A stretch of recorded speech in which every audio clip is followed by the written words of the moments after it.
Ya sé, Jennifer, buenas noches, muchas gracias por el pase. Buenas noches, Ricardo. ¿Cómo estás? Muy buenas noches. Sí. Novedades importantes para el día de hoy. Así es, bueno, hoy se acaba la semana, viernes, vamos a tratar de redondear el análisis que hemos hecho en la semana acerca de los temas de inseguridad, específicamente cuáles son los resultados de la situación de emergencia en algunos distritos de Lima y también en el interior del país. Y para eso, Maite, vamos a estar con un integrante del gabinete de asesores del Ministerio del Interior, el señor Aníbal Sánchez. Así es, y después vamos a hablar de algo que usted seguramente usa cotidianamente y son las famosas billeteras electrónicas, las marcas conocidas como Yape y Plin, y que están revolucionando en verdad el acceso también a la banca. Y que mueven aproximadamente 12.000 millones de soles por mes. Imagínate, hoy día ya contra las tarjetas de crédito son casi el 45% y las tarjetas de crédito, el plástico casi nada. Así que estaremos con Paola, a ver si me falla, Paola Mora, que es una experta en innovación en esos temas. Y tomando en cuenta que estamos próximos al fin de semana, vamos también a conocer algo de la música. Sí. Sobre todo de los grandes de Liverpool. Beatles, va a venir Edmundo Delgado, que suele hacer obviamente estos homenajes a los Beatles, a propósito de que en diciembre se celebran 43 años ya del fallecimiento del ex Beatle John Lennon. Así es, esto y mucho más en Diálogo Abierto, y ahora de inmediato el resumen de noticias.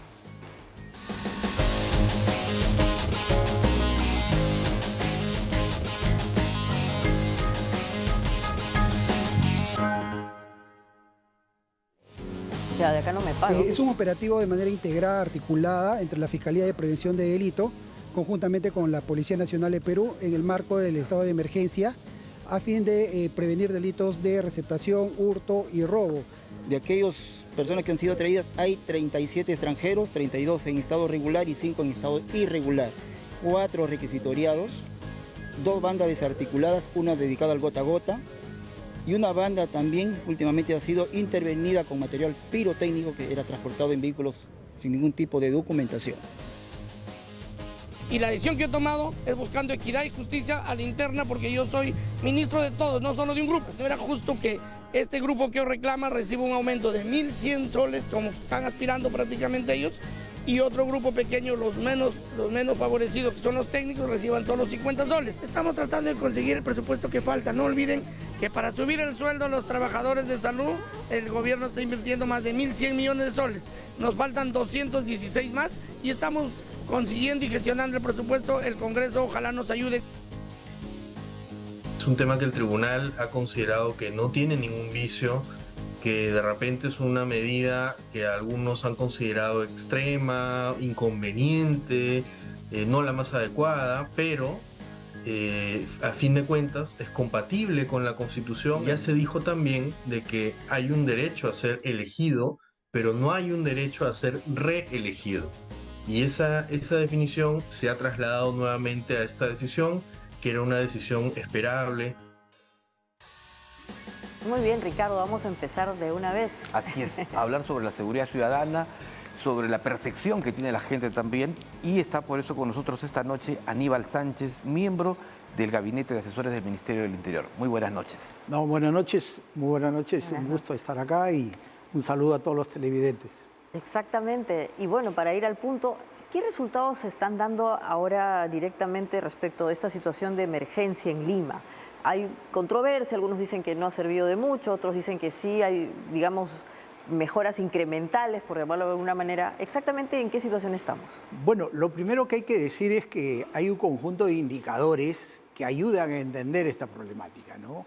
Uno de ellos, por ejemplo, es la tasa de victimización. ¿Qué porcentaje de peruanos han sido víctimas de un hecho delictivo en los últimos 12 meses? Generalmente se utiliza en los últimos 12 meses.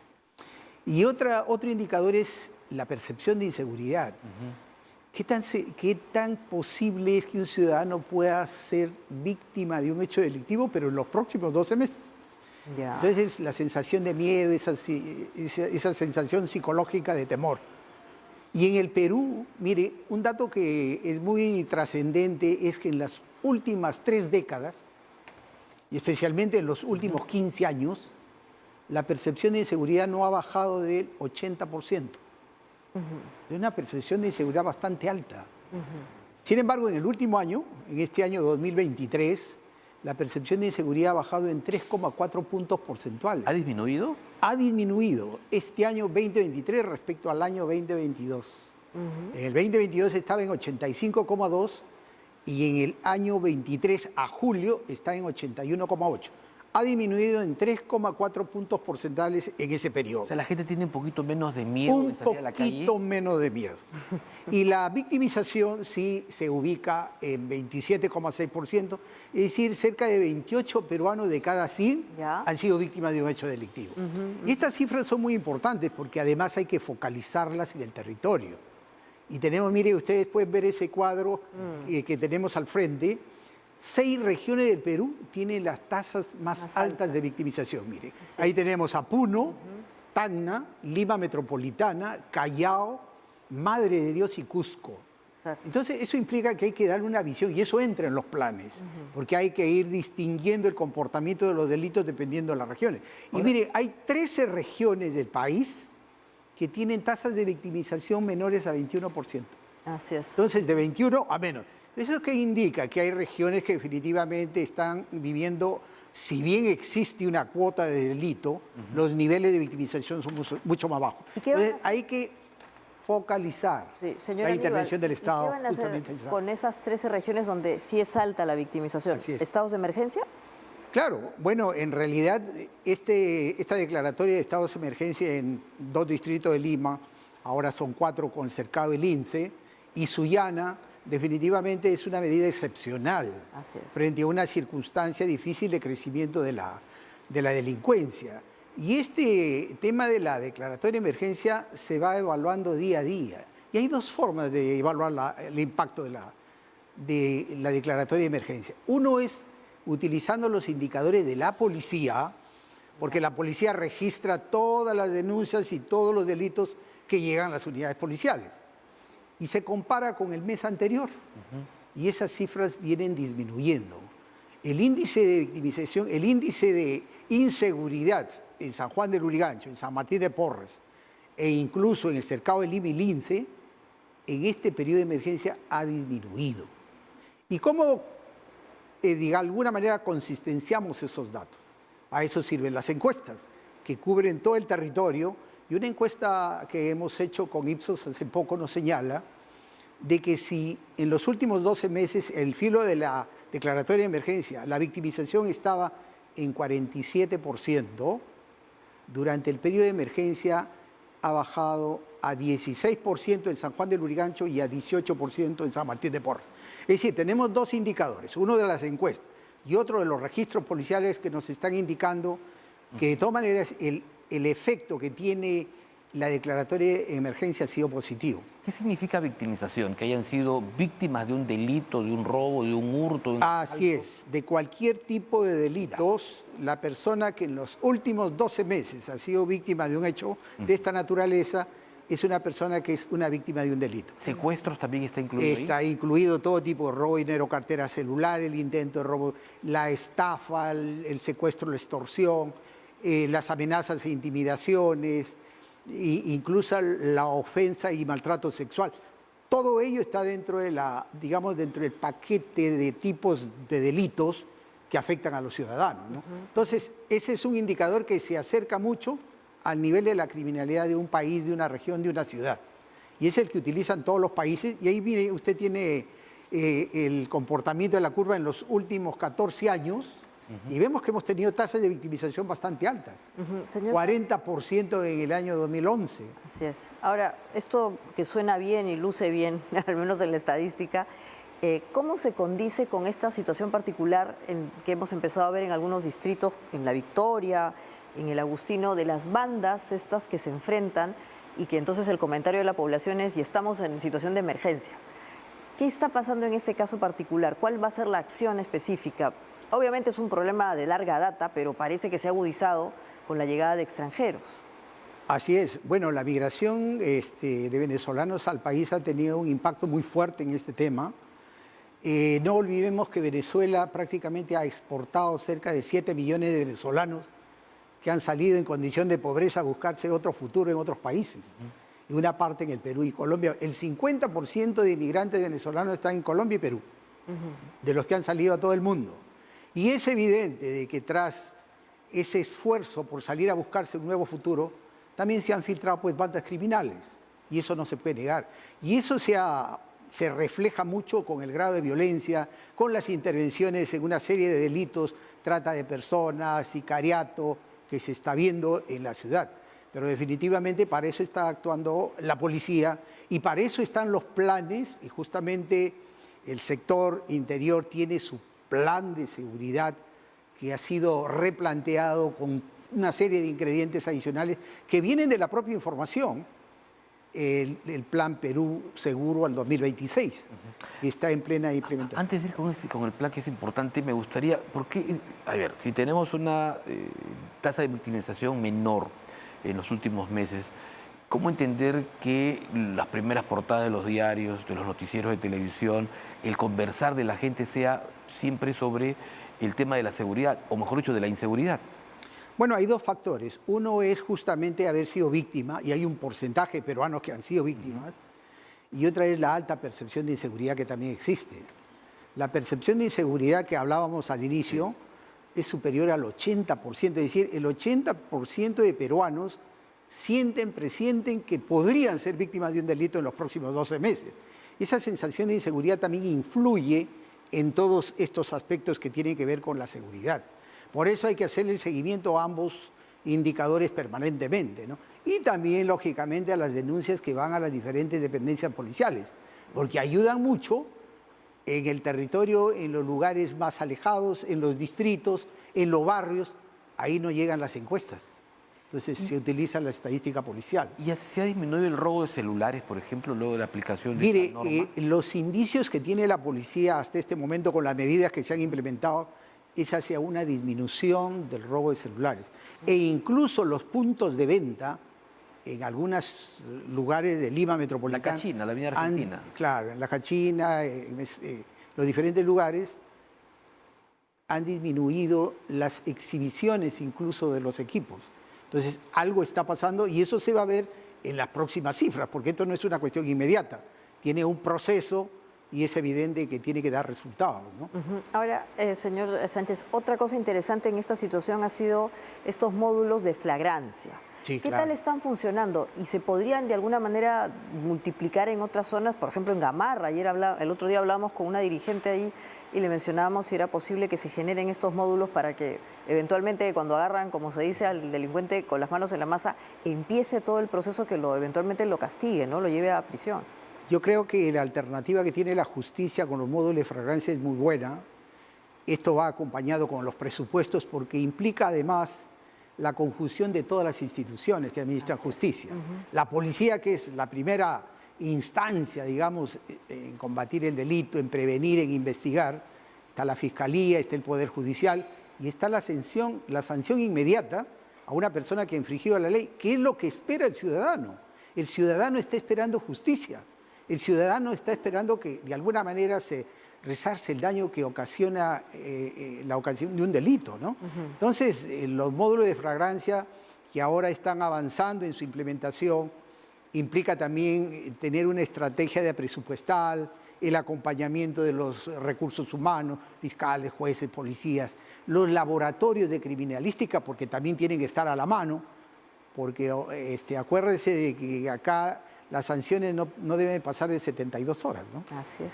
Entonces es muy importante. El ministro del Interior presentó hace 2 días, me parece que en la Plaza Mancocapa, los nuevos equipos de policía, ¿no?, que van a actuar frente a la delincuencia, al crimen organizado, y habló incluso de una policía a pie que va a transitar, ya no en vehículos, sino va a estar en las esquinas. Lo que pasa es que hay una serie de unidades especializadas, está Greco, están otras unidades que definitivamente buscan estar presentes. ¿Cuál es el principal delito que se observa? El robo callejero, el robo de dinero, cartera, celular, la extorsión, que a veces requiere mucha inteligencia, porque también utilizan el celular para extorsionar a las personas. Entonces, estos equipos especiales tienen una misión muy importante en ese sentido, ¿no? Y en las intervenciones que evidentemente en los puntos en donde las áreas de inteligencia han identificado, tienen que entrar directamente, ¿no? Entonces, en general, el balance hasta ahora, digamos, ¿cómo lo calificaríamos? ¿Positivo con mejora por venir o ponderado? ¿Cómo lo calificamos? Yo lo considero positivo, solamente con permitir que la policía entre a cualquier lugar donde se planifique un delito, sin tener que ir acompañado con el juez, sin un orden del juez o de un fiscal, ya es un aspecto positivo. Porque permite y le da una herramienta muy importante para que la policía actúe internamente. Y además estamos viendo los resultados en las cifras, ¿no? Claro. Esperemos que al terminar esto se haga una evaluación final y tengamos un resultado que definitivamente favorezca a los ciudadanos, porque al final de cuentas el que se reduzca la cantidad de delitos ayuda a los negocios, ayuda a las familias, a las personas, y evidentemente hay menos víctimas, ¿no? Don Aníbal, la norma que se aprobó al amparo de las facultades que otorgó el Congreso del estado de emergencia permite también que las Fuerzas Armadas participen, colaboren con la policía en el control del orden interno. Se ha visto solo en determinadas horas y sobre todo a los inicios de este estado de emergencia. ¿Va a seguir esta posibilidad de que las Fuerzas Armadas continúen apoyando? ¿En qué momento se va a tomar, digamos, mayor presencia? ¿Van a estar en algunas zonas determinadas de Lima y del interior del país?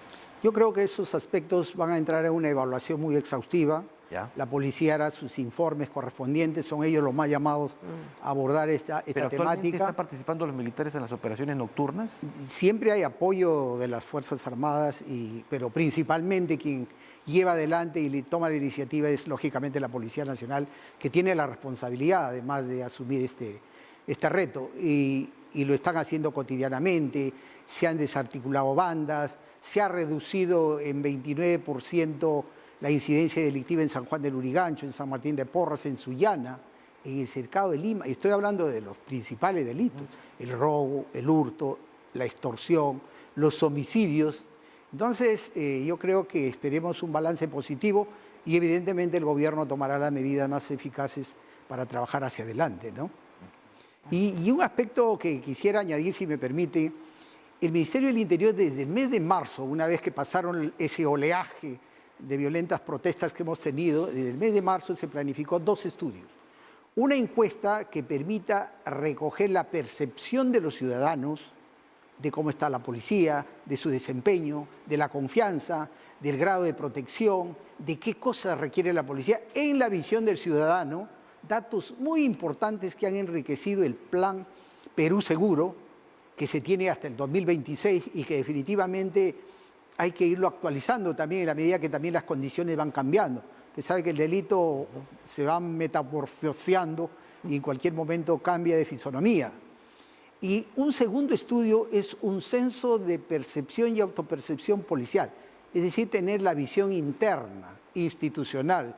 ¿Qué piensan los policías sobre su desempeño, sobre sus fortalezas, sus necesidades, sobre las brechas que existen?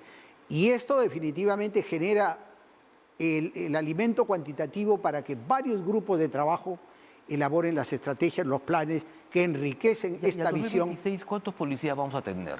¿Cómo? ¿Y al 2026 cuántos policías vamos a tener? Porque el número sigue siendo insuficiente. Bueno, Déficit claro, 30, 40.000. en la actualidad, hasta el mes de agosto, se tenía 131.550 policías. Es evidente que es el número total, pero si uno habla del 2 por 1, estamos hablando que esa fuerza policial se reduce a la mitad. E incluso, como cualquier gestor público, si trabajo 8 horas al día, estaríamos hablando de 3 policías por día. Entonces, digamos, hay un déficit de policías evidente. Se planteó una alternativa de poder ir incorporando una nueva categoría. El Congreso no le han dado el visto bueno, tendrán sus razones, pero definitivamente los hogares, las familias, todo el mundo reclama más policías, porque el ciudadano se siente seguro cuando el policía lo cuida. A pesar, señor Sánchez, que el otro día el exministro Rubén Vargas decía que el número de policías en el Perú era el necesario de acuerdo a datos del Banco Mundial, ¿no? Pero es un dato que justamente habrá que colegir con la realidad. Le vamos a agradecer mucho por haber estado con nosotros. No, muchas gracias. Y bueno, ojalá que en verdad los resultados sean Ese dato de 300 policías por 100.000 habitantes se calculó como un promedio general en el año 2006, cuando la población mundial tenía 6.000 millones de habitantes. Ahora tenemos 9.000 millones, no existía tanta violencia, no existía este índice de inseguridad tan alto. Definitivamente las cosas han cambiado y no podemos mirar retrospectivamente con datos del pasado. Hay que acondicionar a nuestra realidad lo que se requiere. Y en realidad se requiere mayor fuerza policial. Así es, por eso decía, vamos a ver los resultados. Pero bueno, Así vamos es. a irnos a un corte y volveremos para hablar de billeteras. Así es, digamos, la opinión que tiene la gente, también qué riesgos se corren con estas billeteras digitales. Así es, vamos a volver con eso entonces en Diálogo Abierto.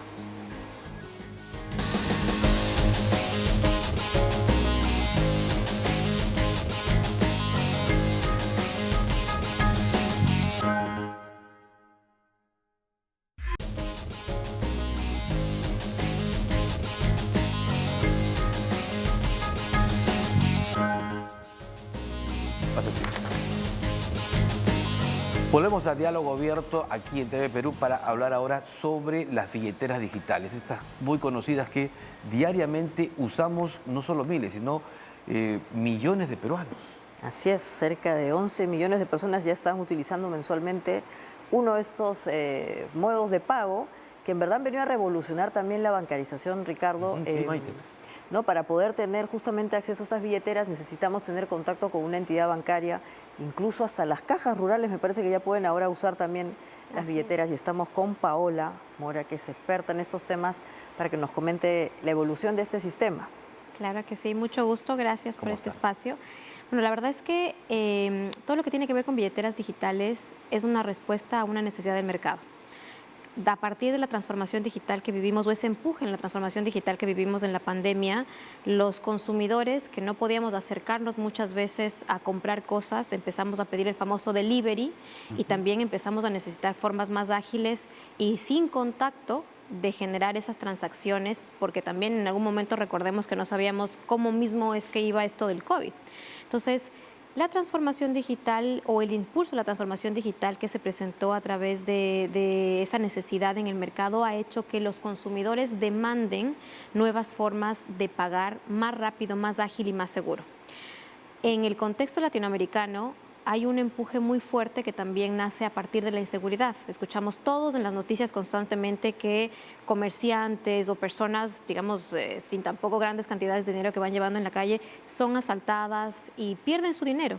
Lo que permite las billeteras digitales es incorporar este medio de pago mucho más seguro, aprovecharnos de la tecnología y poder, además de eso, permitir a los negocios llegar más lejos.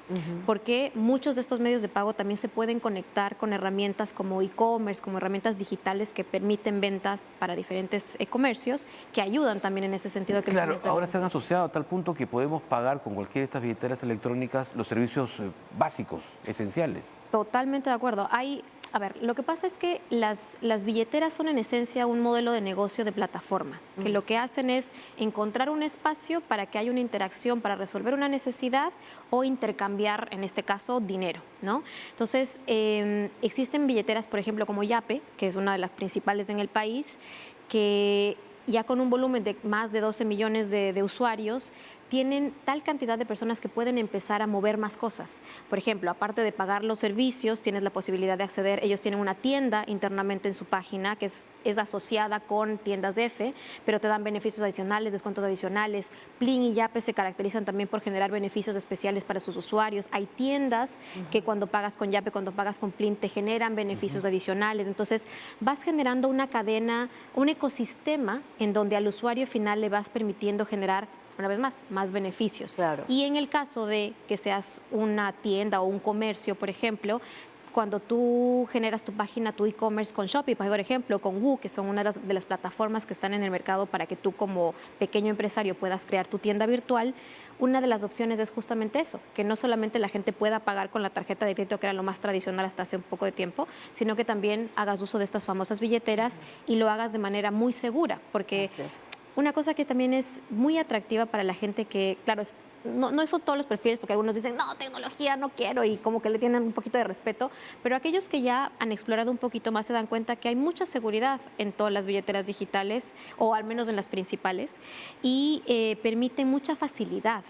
para ambas partes, para la empresa que está recibiendo el dinero y para la persona que está pagando, y muchas veces sale solo con el celular y por donde quiera que va, hace las compras que tiene que hacer o en el internet cuando tiene que pagar. Entonces hay mucha flexibilidad y tiene mucho potencial. Ahora, Paola, antes de estas billeteras comerciales estuvo el BIN, ¿no? La billetera electrónica, que fue un intento de armar, lo que tú has dicho, una interconexión de distintas entidades bancarias, incluyendo el Estado, ¿no? El Banco de la Nación y todos los bancos, pero fracasó. ¿Qué ha hecho que ahora sí haya éxito en estas billeteras? ¿Cuál dirías que ha sido el elemento de éxito para que hoy día se dispare y la experiencia fracasada de BIN haya quedado en el olvido? Yo creo que el camino que inició Yape, que incluso empezó antes de la pandemia, que a ver, no es algo, Yape no es quien descubrió la pólvora, digamos, en el planeta. Las billeteras y todo lo que tiene que ver con estas super apps parten de Asia, de Europa, diferentes Estados Unidos, que han tenido evoluciones en estos medios de pago, ¿no? Pero Yape lo que sí fue es el precursor en nuestro país para masificar este tipo de herramientas, porque empezó con un volumen muy amplio de usuarios que tenía dentro de sus propias filas, digamos, al ser parte de BCP. Entonces, este movimiento generó confianza. El hecho de que tenga o trabaje con el banco más importante del país, ¿no? El más grande, además. O sea, en realidad Yape, de lo que yo tengo entendido, cautivo. exactamente, ellos empezaron como una aplicación aparte, digamos, y luego en el tiempo fue adquirido por BCP. Y claro, obviamente hace mucho sentido como negocio decir, bueno, tengo un público ya cautivo que ya confía en mí, le ofreceré este nuevo servicio adicional que facilita, porque acuérdense que al principio BCP, bueno, antes que saliera esta ley que salió en agosto pasado, todo el mundo tenía si tenías Yape, solo con Yape, y no podías intercambiar dinero con nadie más. Tenía lógica eso, ¿no? Y claro, entonces empezó a intervenir el gobierno, y a nivel mundial incluso existieron muchas iniciativas. En Brasil, por ejemplo, existió lo que intentamos aquí hacer en BIM, y ahí sí funcionó. Estos pagos P2P, persona a persona, que tuvieron mucho más éxito por el volumen también, porque intervino el Estado de manera mucho más activa. Pero acá, por ejemplo, lo que terminó haciendo es que, más bien, lo que terminó pasando es que como BCP, al tener Yape y con el volumen que se manejaba, generó confianza, se fue también expandiendo esa sensación de que es fácil hacerlo. Además, generaba mucha facilidad a los pequeños y medianos empresarios para generar esas transacciones de compra. Entonces, tú vas ahora a cualquier kiosquito de la esquina y puedes pagar con tu Yape tu galleta sin problema, ¿no? Tal cual. Y además hay otro dato que es importante, acá no se ha dado, pero como tú comentas, la billetera electrónica también permite identificación de los ciudadanos. Sí. En algunos países de Europa incluso el número celular es tu DNI. Sí. Y a partir de ahí puedes tener también servicios públicos digitales. ¿Tú crees que eso en algún momento se podría desarrollar en el Perú? Sí, o sea, yo creo que hay una cosa que pasa, y es que tenemos que pensar que Perú tiene por naturaleza siempre buscar aprovechar lo que sabe que funciona. O sea, es parte de lo que hacemos, yo creo que es parte casi del ADN latinoamericano. Si sabemos que funciona y nos trae bienestar, buscamos aprovecharlo. Obviamente, el nivel de transformación digital en los países es distinto, y eso obviamente hace que sea un poquito más difícil en algunos países que en otros, ¿no? En países europeos, donde ya hay una digitalización mayor en las empresas y en las personas, en la banca, este tipo de iniciativas en los gobiernos hacen mucho sentido. ¿Y por qué el gobierno es importante? Porque cuando tú tienes un sistema que ha digitalizado su forma de identificar a sus ciudadanos, puedes hacer esas conexiones digitales con todos los otros actores de la sociedad y del comercio. Entonces, en la medida en la que nosotros como país vayamos digitalizando nuestra forma de identificar a las personas, por ejemplo, también las billeteras te permiten cargar tu brevete sin tener que cargar nada más. Entonces, incorporar a más instituciones públicas que puedan también ser parte de esta transformación digital, que es parte de las iniciativas que tiene el gobierno también en el largo plazo. Incluso la ONU habla mucho de soporte en esta dirección. En la medida que podamos hacer eso, esto se va a hacer más rápido. Pero yo creo que ¿de qué pasa? Pasa. Porque todos estamos yendo en esa dirección, y en el tiempo estamos también, bueno, como tecnología se está desarrollando muchas más posibilidades y también más seguridad, que es lo que normalmente le pone un poquito de freno a todo. Es lo que decía Ricardo antes, ¿no? ¿Qué peligros hay? Parece que no hay, pero hay peligros. Mira, en todo siempre hay un riesgo. O sea, tú cargas tu plata en efectivo, hay un riesgo. La pones en el banco, hay un riesgo. O sea, siempre hay un riesgo. Claro. Un poquito más alto, un poquito más bajo, siempre hay riesgo. Ahora, ¿qué es importante entender? Es que la tecnología es una herramienta. que como herramienta obedece a lo que tú hagas. Tú como persona que utiliza esa herramienta tiene que también tener ciertos cuidados. ¿Pero son vulnerables? O sea, ¿hay la posibilidad que estos delincuentes cibernéticos puedan aprovecharse de tu plata? Porque ese es el argumento principal, a ver, sobre todo de las provincias y de las personas mayores. En verdad, tener una billetera digital es el equivalente en cuanto al cómo se maneja la seguridad a que si tuvieras una tarjeta de crédito o tuvieras una cuenta en tu banco, ¿ya? Hay posibilidad de que se vulnere, bueno, si hacen hackeo a bancos, también podría potencialmente ser posible que se haga un hackeo a una billetera. Pero normalmente en esas circunstancias, estas instituciones también tienen seguros que cubren para este tipo de problemas, ¿no? Entonces, tú como usuario no estás tan expuesto, estás mucho más expuesto cuando llevas la plata en el bolsillo. Pensemos un poco de la manera más práctica. Si tú llevas tu dinero en tu bolsillo, digamos que el filtro es tu mano para que venga alguien y te la quite, no es mucho más. Cuando tú estás usando tu celular, para abrir tu celular, si tú usas correctamente y activas todas las seguridades que tiene incorporado tu celular, puedes llegar a utilizar incluso biometría. Claro. Que te identifica a ti como dueño de tu celular y te abre el celular, primero. Segundo, tú para entrar en una aplicación o en la aplicación de la billetera, tienes que ingresar un código, ¿no? Si tú no compartes tu código con nadie, no habría ninguna razón para que nadie más lo tenga. Si tú pones un número súper, 1, 2, 3, 4, 5, lo más probable es que le estés dando fácil la tarea si alguien llegara a robarte el celular o alguna cosa por el estilo. Entonces, también depende de que cada usuario haga la tarea. Ellos te dicen, por ejemplo, incluso el consejo en general es, asegúrate de, si tienes un celular, una Android o similares, de bajarte antivirus para que corras menos riesgos. Uno, si tú utilizas tu billetera virtual, la abres y la cierras, como si llevaras una cartera. O sea, no tendría ninguna razón para que sea distinto a tu billetera física. Además, tú no llevas ahora tu billetera los así. sistemas automáticamente se cierran, ¿no? Están También, preparados para... También, pero eso. lo que te dicen es que en general tengas como que conciencia de que esto no es, no porque es virtual y digital, tienes que tener menos cuidado que si llevaras tu billetera de verdad física o tu cartera, ¿no? Entonces, si la abres, la cierras. Claro. Si vas a poner, no llevas una bolsa abierta con toda la plata, los billetes volando, que le pones un cierre. O sea, la misma lógica se aplica a la billetera virtual. Mira, uno de los datos que nos alcanzan los televidentes, que creo que están fuera del país, es que también ahora las billeteras electrónicas sirven para enviar remesas. Sí, claro. Existen incluso aplicaciones que se conectan con billeteras virtuales que te sirven para enviar remesas. O sea, las posibilidades de las aplicaciones de las billeteras virtuales son muy amplias. Hay billeteras virtuales, no conozco en el país, pero puede ser que hay alguna que se me esté escapando, que te pueden permitir incluso comprar Bitcoin, por ejemplo. O sea, las posibilidades son múltiples. Tú puedes...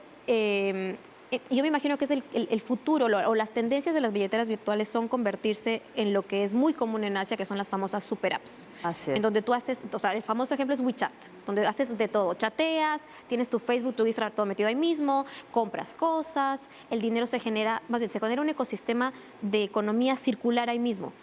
Tú me compras a mí, que yo tengo una tienda, como tengo ahí mismo la cuenta, a mí me cobran un poquitito porque tú me pagas a mí, pero esa misma cuenta yo te cobro a ti porque yo necesito impresiones para mi contabilidad, no sé, y además está el contador que también está ahí publicado como un servicio. Entonces, se vuelve esta economía circular que hace que sea seguro, porque nunca le dejas el dato a nadie, nunca le compartes información a nadie y todo funciona ahí mismo, ¿no? Tal cual, Paola. El futuro es eso. En verdad, ojalá que esto evolucione, porque en verdad es una forma también de bancarización, como hemos dicho hoy, Sí. es uno de los modos de formalizar. Es Así que correcto. gracias por eso.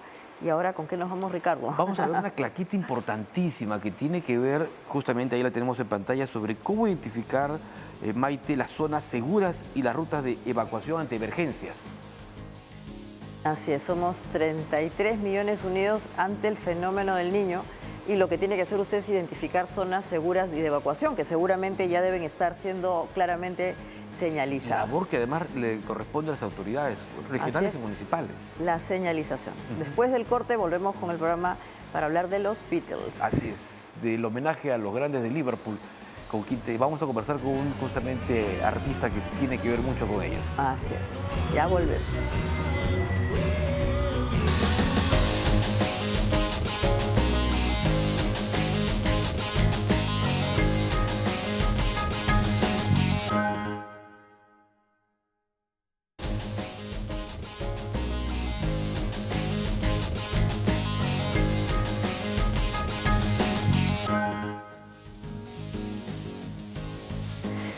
Ya estamos de vuelta, Ricardo, y vamos a hablar de los Beatles. Está con nosotros Edmundo Delgado, él es cantante, pero además es un, digamos, alguien que conoce mucho de la música de los Beatles y que además genera estas interesantes formas de rendir homenaje a una banda emblemática, en verdad, en la historia de la música. Más aún porque en los últimos días los Beatles han estado en las portadas de todos los medios, tomando en cuenta la inteligencia artificial y la maravilla que se ha podido producir.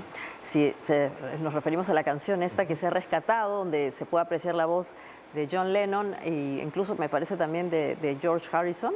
Sí, Y Now and Then, ¿no? Sí, gracias por la ¿Cómo estás, invitación. Edmundo? En verdad, Delgado, ¿cómo sí, muchas gracias. He escuchado muchos comentarios acerca de la canción, buenos y malos, de fans de los Beatles, que son comprensibles porque tratándose de un grupo tan grande como los Beatles, uno espera lo mejor. Yo pienso que lo mejor ya fue grabado por ellos en su época, cuando estaban los 4 en este planeta. Ahora solo quedan 2, pero la maravilla de la tecnología actual ha hecho que puedan reunirse, aunque sea artificialmente, y que hacer un tema que quedó en el olvido seguramente en esas épocas, ¿no? Entonces, eso para los fans yo creo que es como un tesoro. Más allá de si el tema es el mejor tema o no de ellos, eso no tiene mucho sentido discutirlo, ¿no? Además da la ilusión, como bien tú dices, de poder recrear la banda completa, ¿no? Sí. Al menos en las voces. Y es una forma, los Beatles siempre en su época fueron de avanzada, cuando ellos no había mucha tecnología, ellos siempre trataban de ir adelante con eso. Hacían grabaciones con guitarras al revés, usaban lo poco que había de la tecnología a su favor, ¿no? Entonces siempre fueron avanzadas. Han sido una suerte pioneros en la tecnología. Pioneros de la tecnología también. Y entonces esto es una muestra más de eso. Exacto, pero tú siempre cuando llega el mes de diciembre preparas estos homenajes a propósito de que en este mes justamente se partió John Lennon, ¿no? Sí, hace 33 años ya, parece increíble. Tenemos este show de Un día en la vida, donde es toda una experiencia Beatles desde que entras al teatro con pinturas, esculturas y muchas cosas, y luego la música de ellos. Pasamos por todas las etapas de los Beatles. Y este año vamos a tener también una presentación en el Cusco, previamente el 22 de noviembre, en el Teatro Municipal. Y luego las fechas del 7, 8 y 9 de diciembre en el Teatro Peruano Japonés, con los músicos de rock y músicos académicos, también violas, violines, ¿Y qué va a incluir ese tributo? Es un pase por toda la discografía de ellos, desde la etapa de la Beatlemanía, pasando por los temas acústicos, por los temas sinfónicos, obviamente el homenaje a John Lennon, sus mejores canciones, un tributo a McCartney y un tributo a Harrison también, y los temas emblemáticos como Hey Jude, Get Back, que toda la gente quiere cantar, ¿no? Exacto, no, además estamos viendo las imágenes y vemos también el uso de estos trajes tan particulares de la época del Yellow Submarine, ¿no? Sí, sí, y este año vamos a tener más trajes todavía, que no ¿sí? quiero comentarlos, pero sí, va a ser toda una puesta en escena increíble con cosas. Solamente les voy a decir que creo que es el mejor año para este show. Edmundo, ¿y tenemos algo de lo que va a ser, un extracto de lo que va a ser tu presentación? Mira, yo en verdad estoy aprendiéndome esta canción, Now and Then, y que justamente la tengo acá porque no me la he aprendido todavía la letra, pero prometo aprendérmela para los shows. Es que es la canción que acaba de salir, ¿no? Y voy a cantar un extracto, solamente es un homenaje mío a los Beatles. Un adelanto. And now it's true. It's all because of you. And if I make it through, it's all because of you.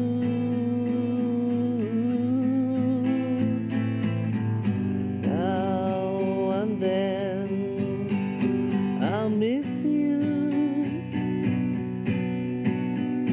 Oh, now and then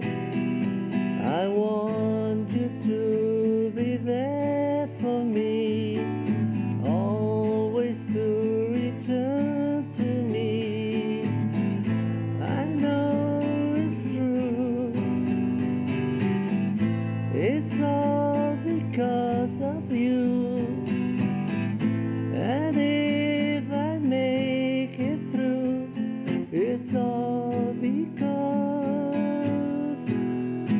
of you, of you. Dime, y esta canción es una canción de amor, ¿a quién se la dedicaba?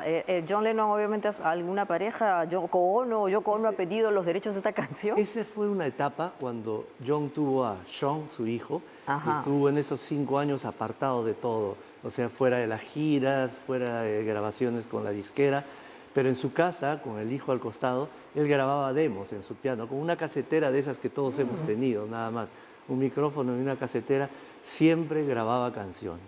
Esta es una de ellas, ¿no? Y Yoko, en un momento, creo que en el 95, pasa un cassette con 4 canciones a los Beatles todavía vivientes Sí. para que produzcan esas canciones. ¿Y le pasó esta o no? Esta, sí. Esta también. De las 4 canciones desecharon una que tenía muy mal sonido.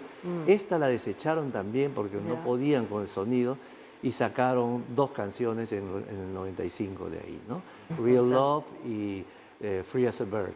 Pero esta quedó y ahora con la inteligencia artificial se pudo rescatar la voz de Lennon que suena tan transparente y cristalina como si estuviera en el estudio. Casi como la que tú nos has ejecutado. Bueno, y Paul McCartney pudo producirla, ¿no? Era el amigo de John, ¿quién mejor Y que con él? eso cerramos ya toda la colección de lo que puede haber quedado de John Lennon. Según lo que dicen, este es el último tema que los 4 juntos están tocando, ¿no?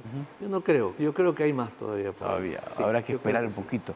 Y cuéntanos un poco ya para cerrar, ¿cuándo te presentas? ¿Dónde es la presentación? Entiendo Ya. que decías Lima y Cusco. Sí, en Cusco, este 22 de noviembre, amigos del Cusco, en el Teatro Municipal, un gran concierto de Un Día en la Vida, primera vez que vamos ahí.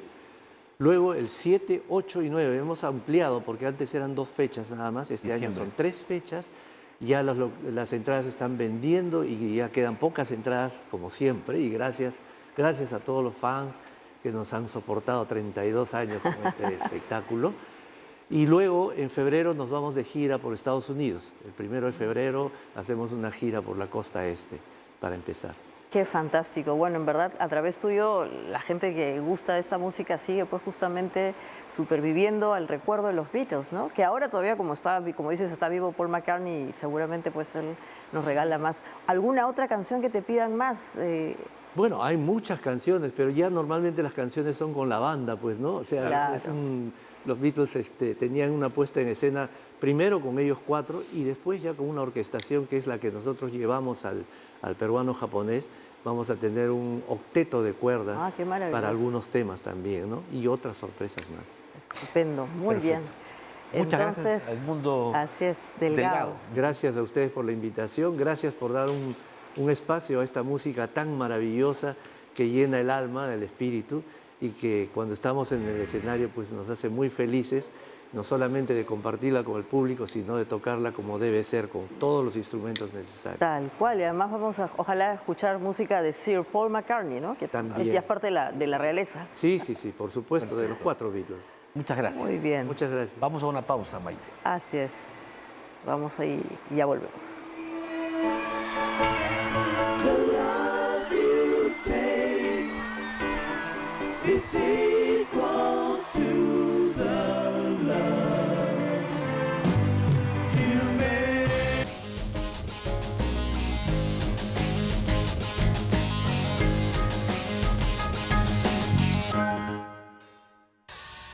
Nos vamos, Ricardo. Así es, termina esta edición y termina la semana. Así es, les pedimos como siempre que compartan este programa por sus redes sociales, le den un like y nos vemos el lunes.